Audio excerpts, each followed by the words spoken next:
If you do not have clear goals for your life, you are condemned forever to work for those who do. You see, in life it's very simple. Either you are working toward the accomplishment of your goals or you're working toward the accomplishment of other people's goals. So here's 3 questions that you can ask.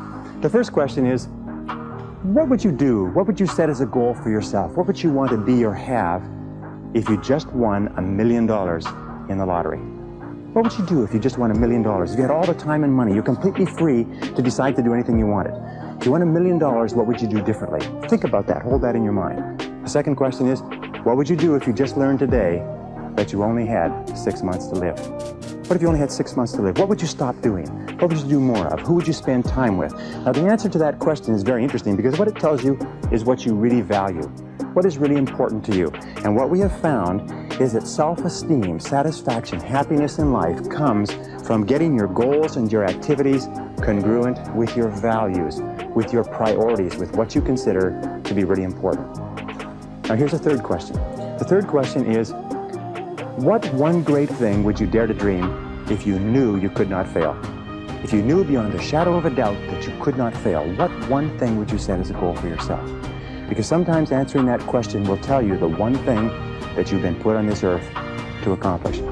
One final point with regard to goals is that goals must be in writing. You must write them down, you must rewrite them, you must define them, you must redefine them. The top 1% of successful people in every area have very clear, specific, written goals. And most of them carry their goals around with them. Make a list. In fact, it's been discovered that if you make a list before you begin any task or job, you will immediately improve your productivity by 25%. How do you make a list? Well, you make your list for the week, the Sunday or the Saturday before. And you make your list for each day, the evening before. And you always work from a list. Now, why do you make it the evening before? The primary reason is if you make a list the evening before, the subconscious goes to work on your list while you're asleep. And during the night, the subconscious will solve problems and bring insights to you. You'll wake up in the morning with insights, ideas, intuitions, answers that will make your day more productive. The most important reason for using a list, though, however, is this. Is that when you use a list and you work down the list and you check things off, each time you check something off on a list, it gives you a feeling of accomplishment.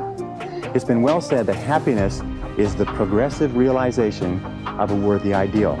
That happiness is the step-by-step accomplishment of the tasks necessary to accomplish a worthy ideal. And a successful life is based on a series of successful days, and a series of successful days is based on working on a list, one step at a time. The next principle is the principle of procrastination. Overcoming procrastination is absolutely critical, but there's 2 kinds of procrastination. There's positive procrastination and negative procrastination. Positive procrastination is when you procrastinate on doing low priority tasks. It is when you procrastinate on doing things that do not contribute very much to your major goals. Negative procrastination is when you procrastinate on what is called your most important tasks. Now, there's an interesting point, is that their tasks are either urgent, which means they have to be done now, or they are important, which means they don't have to be done now, but they have a very high impact on your future. So you overcome procrastination with a very, very simple method. It was developed by W. Clement Stone when he was a young man. He built a fortune of $500 million, and this is one of the central principles of his life. It's simply this.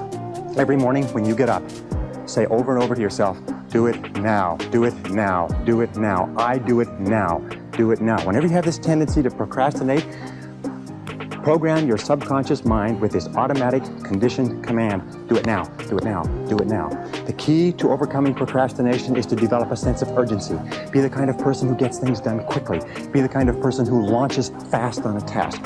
One of the ways to launch fast on a task is to take the task and break it up, what is called salami slicing it. Slice a piece of salami. You don't try to eat a whole loaf of salami, you eat it one slice at a time.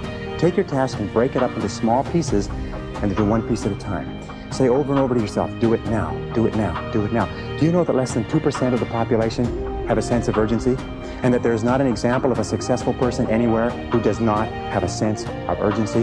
That if you just develop a sense of urgency when somebody gives you a task, that you get on it and do it fast, that alone will move you into the top ranks in a very short period of time.